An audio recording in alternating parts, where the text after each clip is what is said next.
Hello friends, मैं अर्चना मिश्रा स्वाद अर्चना में आप लोगों का स्वागत करती हूँ। आज मैं आप लोगों को नींबू का अचार बनाना सिखाऊंगी कि कैसे बनता है। ये मैंने नींबू लिए हैं, 12 नींबू लिए हैं। इनको आप पानी से सबसे पहले धो लीजिए। ये सारे नींबू पानी में डाल दीजिए क्योंकि इनमें धूल मिट्टी होती है, इसलिए हमें धोना ज़्यादा ज़रूरी होता है।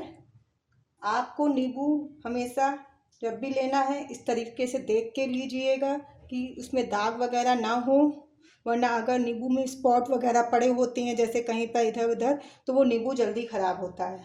और हमें पतले छिलके वाला नींबू लेना चाहिए। नींबू को हमेशा दबा के ऐसे ऐसे देख लेना चाहिए कि उसमें रसा है कि नहीं है। जो कड़े नींबू होते हैं उसमें रसा ज़्यादा नहीं होता है, इसलिए हमें वो नींबू नहीं लेना चाहिए। अब ये नींबू मैंने धो लिए हैं। इनको आप ऐसे कपड़े से पोंछ लीजिए सारे नींबुओं को।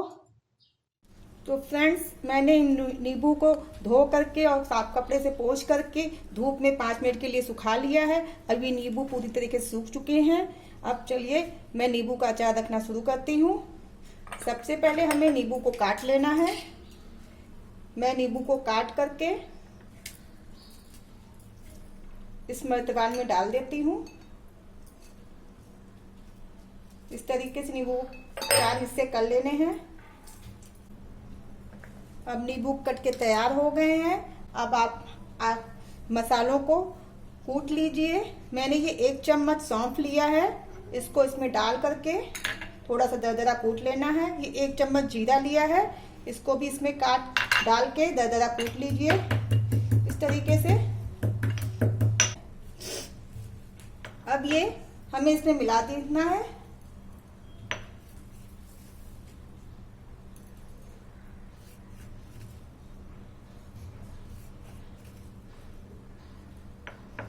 ये सफेद नमक लिया है मैंने 1 चम्मच, इसको भी इसमें डाल दीजिए।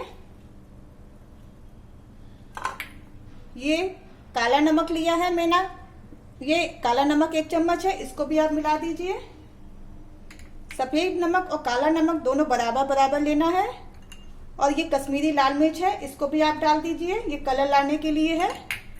मिर्च मैं इसमें नहीं डाल रही हूँ, ये काली मिर्च है क्योंकि काली मिर्च का तीखापन इसमें रहेगा ऑलरेडी, इसलिए मैं लाल मिर्च नहीं डाल रही हूँ, कश्मीरी मिर्च डाल रही हूँ। अब हमें ये 2 नींबू मैंने जो बचाए थे, इनको आप काट करके इसका रसा निचोड़ देना है इन नींबू में।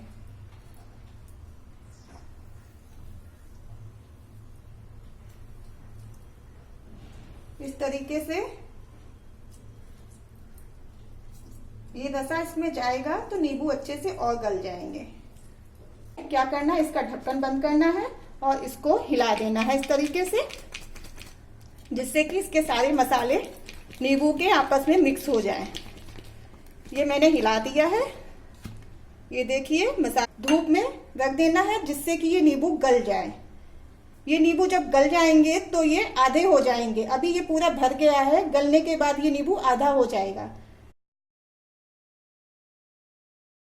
दिन हो गए हैं, अब देखते हैं ये अचार कुछ गला है या नहीं गला है।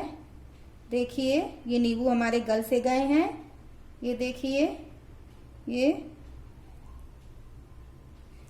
अब इसमें हमें क्या करना है, ये शक्कर मैंने लिया है, चीनी आधी कप, ये हमें इसमें मिक्स कर देना है। थोड़ी थोड़ी करके मिक्स कर देते हैं। इसको मिक्स करके फिर थोड़ा सा ऐसे चला दीजिए, फिर थोड़ी और डाल दीजिए। अगर आपको लगता है इसमें मसाले वगैरह कुछ कम है, नमक वगैरह, तो आप थोड़ा सा ऊपर से और भी मिला सकते हैं। इसको इस तरीके से मिला करके हमें धूप में 5-6 दिन और इसको रखना है कि धूप में इसकी शक्कर गलती रहेगी धीरे धीरे। फिर ये अचार आपका खट्टा मीठा बनके तैयार हो जाएगा। अब चलिए इसको हम धूप में रख देते हैं। अब 5 दिन हो गए हैं, देखते हैं मेरा अचार रेडी हुआ है कि नहीं हुआ है। ये देखिए, अचार तो रेडी हो गया है। इसको खोल के देखते हैं कितना बढ़िया अचार बनके तैयार हुआ है।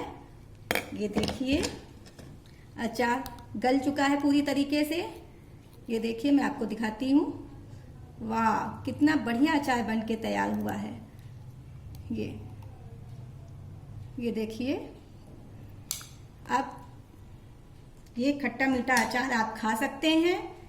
अगर मेरा अचार की रेसिपी आपको पसंद आती है तो प्लीज़ मेरे चैनल को सब्सक्राइब कीजिए, बेल आइकॉन बटन दबाइए। धन्यवाद।